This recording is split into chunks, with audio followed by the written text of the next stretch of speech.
So now let's look at a soft lithography. First, so what is soft lithography? So why is it called soft lithography? The soft means there is no energetic particles like electrons or ions or radiation like UV or X-ray light. Just that we use the soft electrometric mode. So this mode is made of the PDMS.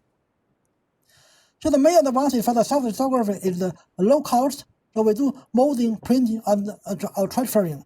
So this printing is similar to the nano print. So that's why sometimes people call nano print lithography also as a soft lithography method.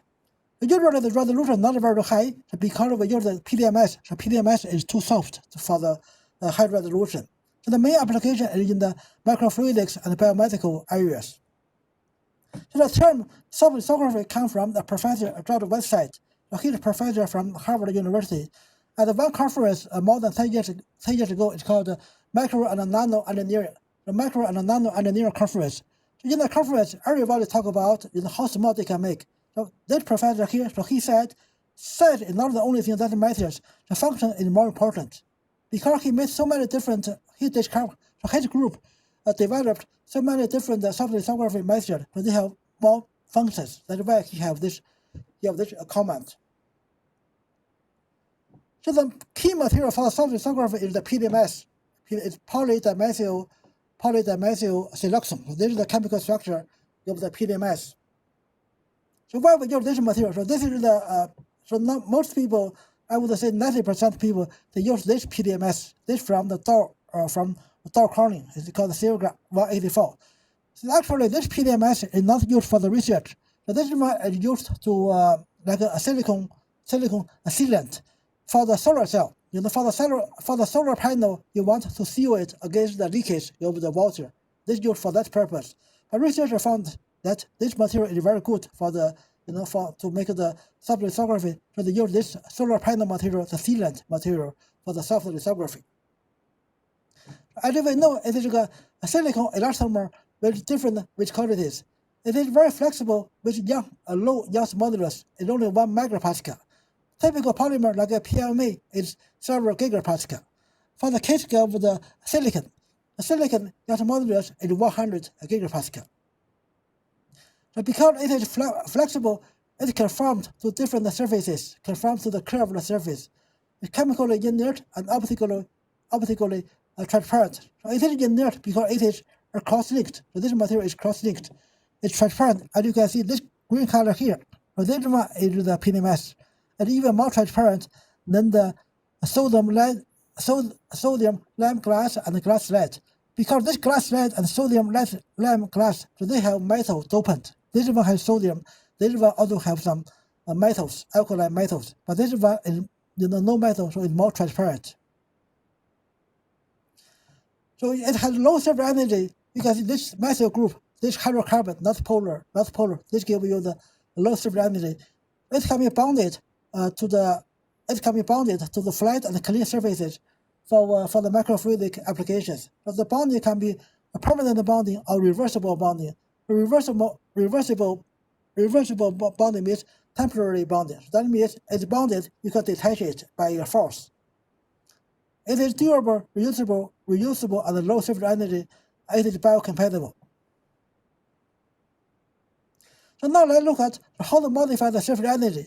So when we look at this structure here, so because the air has no surface energy. So to lower the surface energy, this group here, the methyl group will be exposed to the air. If this one is exposed to air, so it will be like a kind of low surface energy hydrophobic. It is low surface energy hydrophobic. How to make it hydrophilic? So the easy way to make it hydrophilic is to do oxygen plasma treatment. So we have oxygen plasma. This one will burn away. It forms the hydroxyl group. So we have lots of hydroxyl group. It is hydrophilic. So we have when it becomes hydrophilic, you can do more things to do the bonding. So you have this surface, you have this hydroxyl group. Another surface, you also have this hydroxyl group. But then they can come together. So then when you bring them together and heat it up at like 80 degrees for a few hours, then this one will come together to form the water. So you end up with this chemical bond, as you see here. So you have the silicon-oxygen silicon bond. This is the bonding. If the temperature and the time is very high, you get irreversible bonding. That means a permanent bonding. If the temperature and the time is not so much, you have the reversible bonding or temporary bonding. So the problem is that, so even though you can make it a hydrophilic, but because the PDMS is the molecule is kind of movable, after about 10 minutes, so the methyl group below the surface will come over. So the top surface will become methyl group again. Because this one is low surface energy, stable state, high surface energy. This is not stable state. Only 10 minutes it will become like this. So as a result, this material is usually only good for the research. So most of the research for the microfluidics is done using the PDMS. But for the commercial product, this is not very good because you cannot maintain the hydrophilic surface. You need this oxygen polymer treatment. So this is not the unstable surface is not good for the commercial application. But this is one is very good for the research. So how to modify the surface? How to further modify the surface energy? So you can do this one. So first, you do the oxygen polymer treatment. When you do the oxygen polymer treatment, it will become the surface because you have a lot of silicon here. So the surface will become like a silicon oxide, and terminated by this hydroxide group.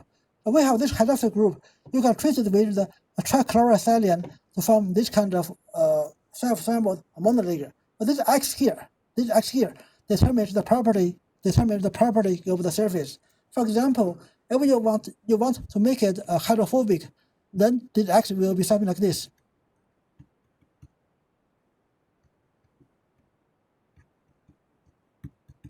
So if you have a lot of fluorocarbon, then this one will be low surface energy. It will be hydrophobic. And this is the same thing as we have learned for the mode release agent for the non-imprinted lithography. So it is here. You can see this one is also a trichlorosilane. When we have trichlorosilane, it will bond to the hydroxyl group on the surface. So there is the same thing.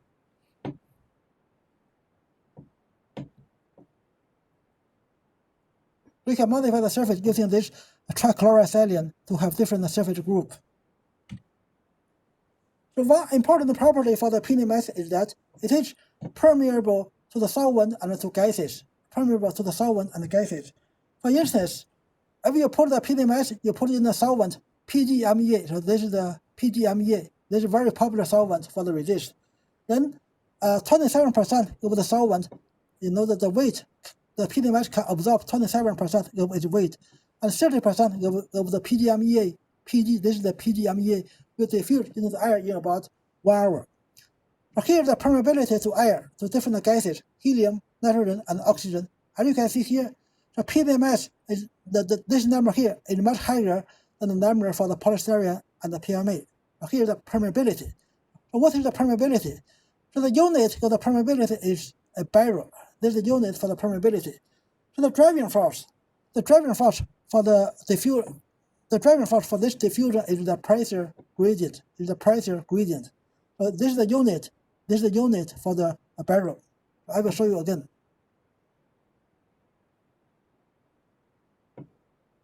So this one is the unit for the barrel. You can see it is the cubic centimeter STP. STP means standard temperature and pressure.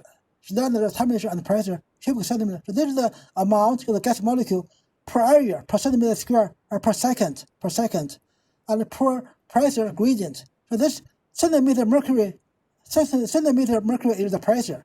If you put this centimeter below the CMCD, it becomes the pressure gradient. So the driving force for this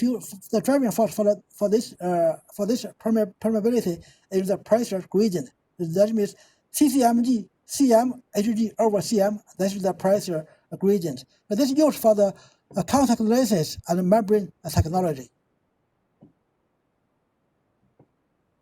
So because the PDMS have this property of the high permeability, So Professor Chen from France, so he developed this process called microaspiration assisted lithography. So we know that, so when we do the UV lithography, the one potential problem is that if we have a cavity here, there may be air trapped here. If we have air trapped here, the liquid will be difficult to fill in, fully fill in the cavity. So what he developed, his group developed, they make this, you have this layer, this is the PDMS. But this layer of the PDMS, it is 20 micrometer here. It is permeable, so you use the pump. There's a pump, so you can pump away the air through the PDMS, pump away. This way, the liquid will be sucked to fill the trench, to fill the cavity. You get a very good imprint. So why the PDMS is so popular? Why it is so popular for research? This is because it's easy and very easy to make the PDMS mold. For instance, you start with the separate with this red color pattern. Then you can pour the PDMS onto this is the prepolymer. Pour onto it. Then you use the hot plate to cure it for a few hours. Then you can peel it off. You peel off the PDMS so you get the mold. So you can see very easy to make. But this red color here, the pattern here can be a photoresist, a silicon, or glass, or other materials. Sometimes you may need to do some salinization process. This one is the same as the most release agent for non-imprinted lithography to give you a low surface energy so that it's easier to peel off, to peel the PDMS off. This prepolymer here is like this. You see, this is that you have 10 parts of this bottle and 1 part of this bottle. You mix them together, you get this prepolymer. You get this prepolymer here. So this bottle here, this one is the PDMS. This one is a curing agent. This makes it cured, cross-linked. So the problem for the PDMS, because it is too soft, with the low Yash modulus. So one problem, the pattern may be collapsed, and it may sag. It may sag, sag. And also, when it is cured, there is a shrinking, 1% shrinkage. This 1% shrinkage is a very big number and make very good alignment difficult. So how to solve the problem of soft? It's too soft. So what we can do, we make it a hard PDMS. To make it a hard PDMS, we can either add some filler material into the PDMS, or we can also use, if we just simply add, we add more curing agent into here, you get more cross-linked, then it also become harder. But then there is the trade-off. So when you have the soft, if we have soft, it's conformal contact and flexible, but it's not good for high resolution. So when you have hard PDMS, you do not have conformal contact, and it is brittle. It's no longer flexible. So there is a trade-off between hard and soft PDMS. So now let's look at fog of the macro lithography using the PDMS. The first one is called macro contact printing. So this idea is simple. So first, you have this master mode. So this master mode can be silicon or glass, or maybe SU8, some photoresist. And then you pour the prepolymer over the PDMS. Then you cure it. Then you cure the PDMS. You peel it off. So you have this mold called stamp. You can see it here. You can see the mold. Then you put the ink solution onto the mold. Then you remove the bulk of the ink and you press it onto the substrate. In this case, the substrate contains the gold and the substrate. So the ink molecule will be transferred to the gold. Then you can use the ink as the mask to etch into the gold. So the question is, what is the good ink molecule? What is the good ink solution? For example, can we use a solvent like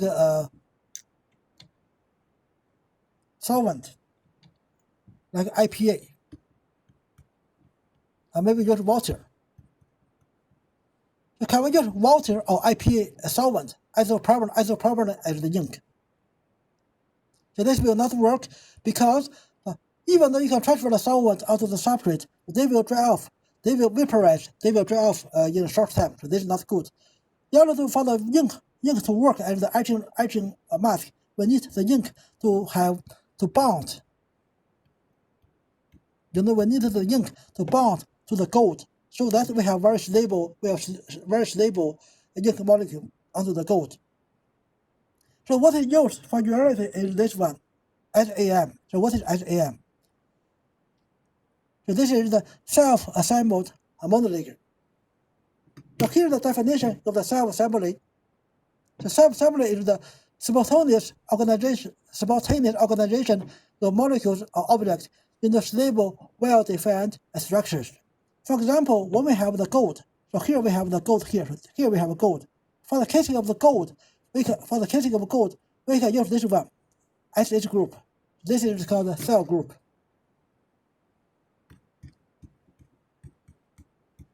The cell group. So we have this one onto the gold, and the sulfur will bond with the gold, with the hydrogen will be released.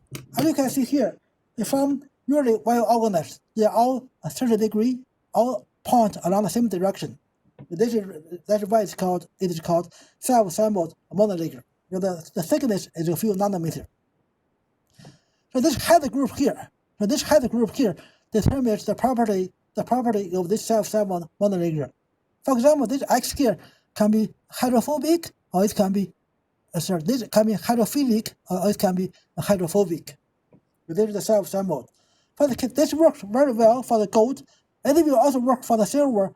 But the problem is that the silver surface is not stable in gold, because in the air, we have lots of sulfur. So when the sulfur comes to the silver will, it will form this. It will form this thing. That's why when you put the silver in the air for a long time, it will become yellow color, because the silver takes the sulfur from the environment. So now let's look at a few examples of this macrocontact printing. In the first example, so the ink is the OTS. OTS is the oxidized trichlorosilane. So we know that this trichlorosilane, so the cell group HH will go to the gold. This trichlorosilane will bond to the silicon oxide that is terminated by the hydroxyl group. So you can use this one as the ink, so you can pattern this OTS on the surface. Then you grow the crystals. So the material is this pantacene, rubrine, and fluorine. So you can see, so the ink here, OTS is mainly this thing.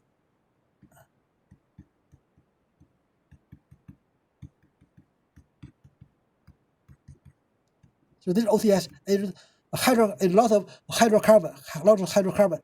But this one is also a lot of hydrocarbon. This is also hydrocarbon, and this one also hydrocarbon. As a result, those molecules here will go to the ink area. You can see they just go to they got condensed and from the nucleus as the ink area. It formed a single crystal. They grow organic single crystals onto the ink layer. So because the PDMS is soft, so we can also do this on a curved surface. So in this case, we have 1.5 millimeter glass. This is the glass tube. The first, you evaporate titanium and silver. Then you do the macro contact printing. So you have the ink. Go to the titanium and silver. Then you use the ink. Use the red color ink as the etching mask. You activate the silver and titanium that is not covered by the ink. Then you make the electrical contact, and you do the electroplating of silver. When the silver becomes thick enough, you can remove the glass tube by HF. This way, you can have some coil structure. This example is the patterning of the DNA using the macro contact printing. So in this case, the ink is the DNA. So you put a drop of the DNA onto this PDMS stamp, So you have the stamp filled with the DNA. For the substrate, it is functionalized so that it has the positive charges. You have positive charge. So you have amine group. This amine group give you positive charge. So we know that for the DNA, the A is the acid. So A is the acid, right? For example, HCl, this is acid. When you get to the solution, hydrogen is positive ion, chlorine is the negative ion. So chlorine is negative ion. Here the same thing. For the case of the DNA, when you put it into the solution, the hydrogen it releases hydrogen and leave behind a negative charge, like a chlorine negative charge. So this negative charge from the DNA will be attracted to the positive charge of the substrate. This way, you have the DNA pattern onto the substrate. But this is the fluorescent image of the DNA. This is the AFM image of the DNA. And now we look at the second type of the soft lithography, which is called replica molding. Here the replica molding process. As you can see here, it's very similar to nano-printed lithography. It's very similar to the UV clear nano-printed lithography. So first, what you have? So first, you have the mold, a PDMS mold. Then you pour the polyurethane, the liquid polyurethane. Then you cure it. You cure the polyurethane. Then you peel it off. So you can copy the mold. You can copy the pattern from the PDMS into the polyurethane. Can you copy a pattern from PDMS to PDMS? So can this polyurethane be a PDMS? So this will work actually, because the mold PDMS is already cured, it's cross-linked, but the liquid PDMS is pre-polymer, so you can copy the PDMS onto another PDMS. So here you can see. So here first you make the chrome mold. Then you make the PDMS mold, copy from here. You polyurethane mold, copy from here. So we can copy from PDMS to PDMS, from PDMS to polyurethane. You can also copy from polyurethane back to PDMS. That's all will work.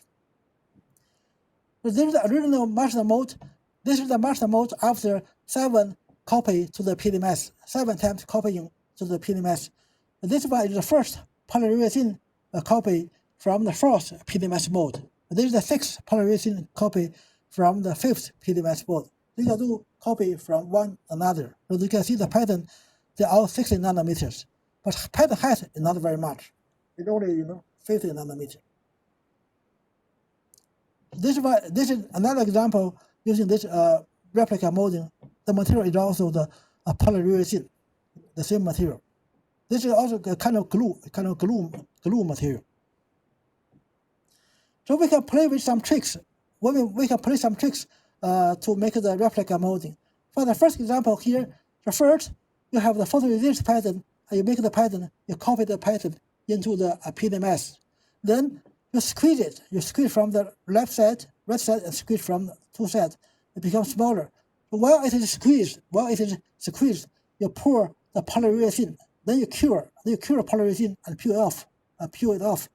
You can see here, for the pattern in the polyurethane, the pitch is 0.8 plus 1.6 is 2.4 micrometer. So this the pitch is 2.4 micrometer. But this one at the beginning it is 3.6 micrometer. You get smaller feature size by the squeezing. You can do the same process on a curved surface because the PDMS is soft. In this case, you can even create the curved surface. You can see first you make a structure, PDMS structure like this. Then you pump it. When you pump it, become curved. You copy onto the PDMS. The next example is the micro molding in capillary. As the name indicates, we use capillary force. But what do we do? So first, we seal the PDMS onto the substrate. So this white color PDMS mold seal to the substrate, but this is not permanent. This is not permanent bonding. It's temporary bonding. It can be peeled off later on. Then you put a drop of the liquid prepolymer. So because of the capillary force, the polymer will fill into the capillary. Then it can be cured. So after it is cured, you can peel it off.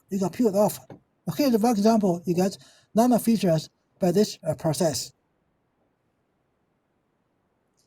So here's again the showing the process. So we have the mold, we fill the liquid fill in, then we cure it, we remove the mold.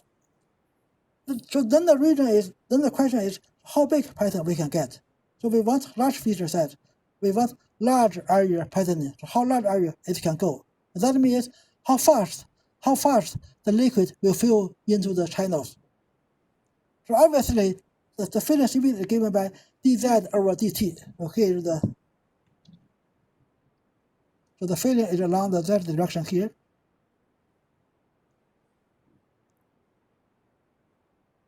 This is the filling, that's dz over dt. So obviously the driving force. So the driving force is the surface energy. So the capillary force. So this capillary force is the driving force. The surface energy is given by the surface tension is given by gamma cosine theta, right? That's why I have the gamma cosine theta on the top. So the force that prevent this filling is the viscous force, viscosity, this viscous force. And this is because of the friction, the liquid friction with the wall. So we have the friction with the wall of the channels. This is the friction. The effect of the friction is determined by this eta, the viscosity. This is the viscosity of the polymer. So this one should be at the bottom. And also, the deeper you set, the deeper it filled in, the more difficult to fill in because you have more friction. You have more friction with the wall.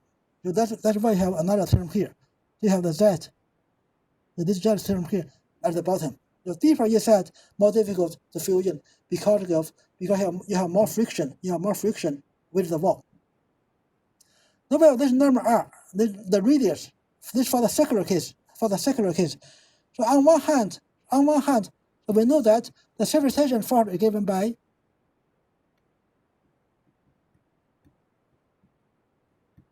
from here you can see the bigger the R, the bigger the radius give you higher driving force, higher capillary force.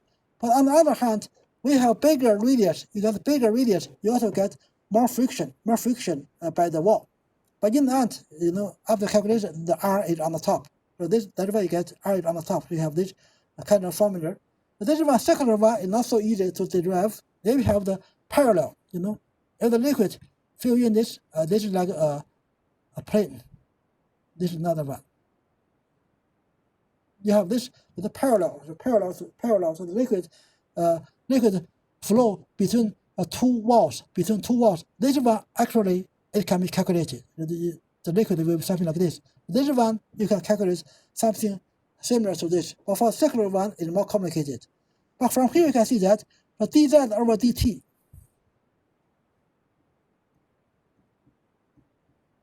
is proportional to 1 over z, right? That means will be something like you get this one. So you can see the deeper you set, the filling will be more and more difficult, take longer and longer time.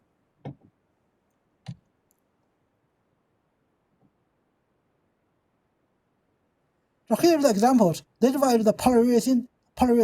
The second one is the polyaniline. So what is special for polyaniline?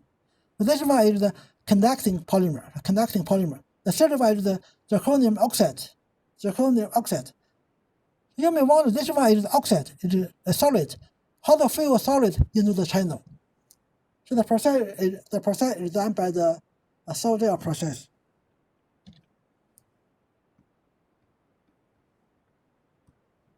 So first we have the liquid. So when we have the liquid, it can fill into the channel. Then we do a high temperature annealing process. During this high temperature annealing process, the material, the gel, will become a solid, zirconium oxide. This one is the polyurethane. This is also polyurethane. And now let's look at another example: microtransfer molding or microtransfer printing. So the idea is also very straightforward. So first, you have the prepolymer, you put under the PDMS mold. Then you use a block of the PDMS to scrape off, to remove the excess prepolymer. You get something like this. Then you put this one onto another substrate, onto this purple color substrate. Then you cure it.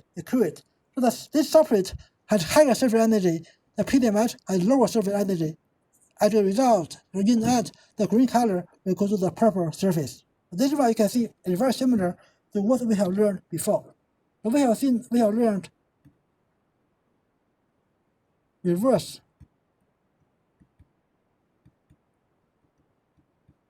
So this is why you can see it's very similar to the reverse non-printing lithography.